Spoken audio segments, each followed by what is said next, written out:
मेरे प्यारे सभी नौजवान साथियों को गोवर्धन पूजा की हार्दिक शुभकामनाएं, अनंत अनंत हार्दिक शुभकामनाएं। आप उम्मीद है कि आप सभी लोग ठीक होंगे।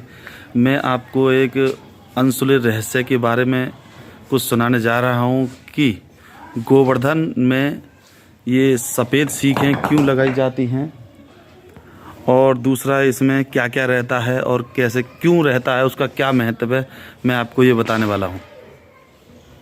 मैं आपको भगवान गोवर्धन के अद्भुत दर्शन कराने जा रहा हूँ। हमारे यहाँ गोवर्धन को ऐसे मनाया गया है कि आप देख सकते हैं,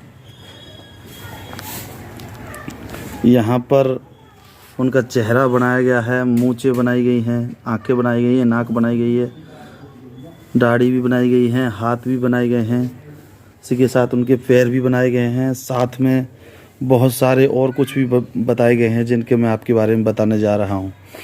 ये क्या है, यहाँ पर ये भैंसें हैं और उनकी चारे की व्यवस्था है। यहाँ पर जो समय लोग रहे होंगे, जिसके पास किसी के पास बकरी, हाथी, घोड़े या कुछ भी हो, उसके खाने की व्यवस्था है। ये सब जितने भी हैं, किसी न किसी के पास कुछ ना कुछ रहा होगा पशुओं में से।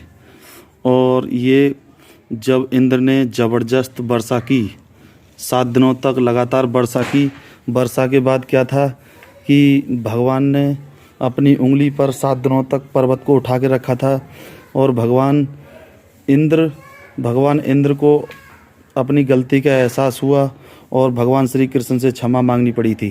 क्षमा मांगने के बाद उन्होंने छोड़ा था, तो उसमें क्या था कि खाने पीने की कोई व्यवस्था नहीं थी, इसलिए सब पशु पक्षी साथ में गोवर्धन पर्वत के नीचे ही रहे थे।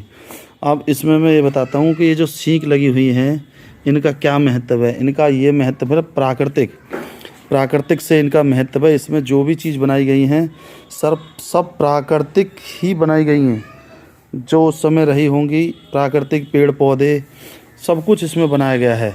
इन सीखों का कुछ ये भी महत्व बताते हैं कि जब भगवान श्री कृष्ण ने उंगली पर उठा रखा था, तो जो वहाँ के बुजुर्ग थे, जो जिनके हाथ में लाठी थी, उन्होंने भी पर्वत के नीचे लाठी लगा रखी थी।